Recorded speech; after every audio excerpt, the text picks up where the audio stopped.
Session start होगी 3 second बाद। Start. शहरीकरण को आजकल किसी देश की आर्थिक और सामाजिक वृद्धि का सूचक माना जाता है, लेकिन अगर यह अनियंत्रित तरीके से होने लगे तो वह बड़ी समस्या बन जाता है।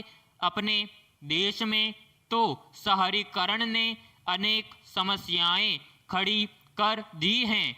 हालांकि हकीकत यह भी है कि तेज शहरीकरण के बावजूद आज भी देश की 65% आबादी गांवों में बसती है। यानी अगर शहरीकरण को विकास का पैमाना मान भी लिया जाए तो हम दुनिया के ज़्यादातर देशों से अभी बहुत पीछे माने जाएंगे।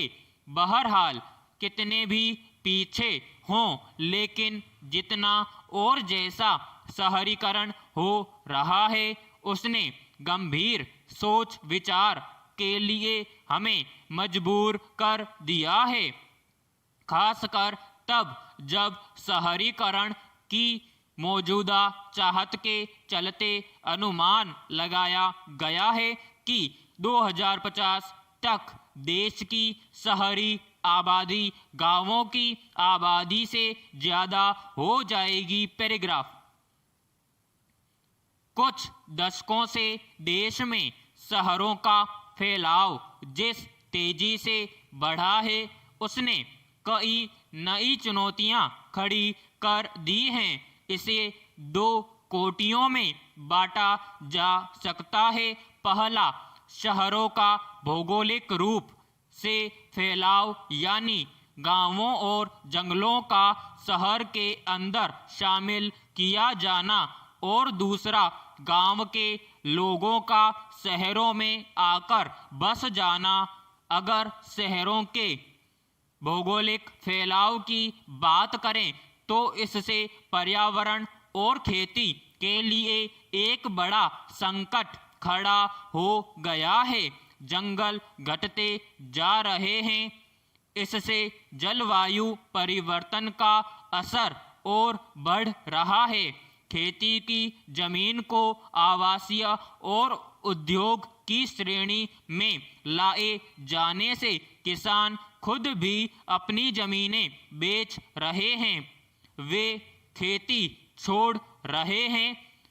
इस समय बढ़ती भयावह बेरोजगारी के बीच एक मुश्त रकम पाने के लिए ग्रामीण भारत के एक बड़े वर्ग का इस तरह अपनी आजीविका का साधन खो देना आगे बहुत बड़ी चुनौती खड़ी कर सकता है। पैराग्राफ। कथित विकास की चाहत में अब पर्यावरण की चिंता कम की जाने लगी है। शहरी बसावटों के फैलने से नदियों के पाट सिकुड़ते जा रहे हैं, जल प्रबंधन की चुनौतियां बढ़ रही है। इस बात को भी कौन नकार सकता है कि अनियोजित और अवैध निर्माण से ज़्यादातर जलाशयों का जल खत्म हो चुका है। जहां तहां बाढ़ की समस्या खड़ी होने लगी है। इसी तरह जंगलों के घटने से वन्य जीव मुश्किल में हैं। देश के महानगरों में प्रदूषण की चर्चा अब पूरी दुनिया में होने लगी है। हम भले आजकल प्रदूषण के अलग अलग कारण बताते रहें, लेकिन हकीकत है कि औद्योगिकरण पर्यावरण को बुरी तरह बिगाड़ रहा है। हालांकि प्रौद्योगिकी ने प्रदूषण मुक्त विकास के नए नए तरीके ईजाद किए हैं, लेकिन ये सारे तरीके इतने खर्चीले हैं कि अगर इन्हें अपनाएं तो औद्योगिक उत्पाद के दाम बढ़ जाते हैं।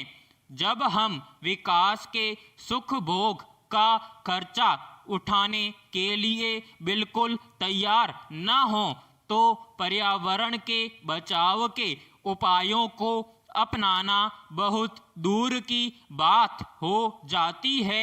विराम समाप्त।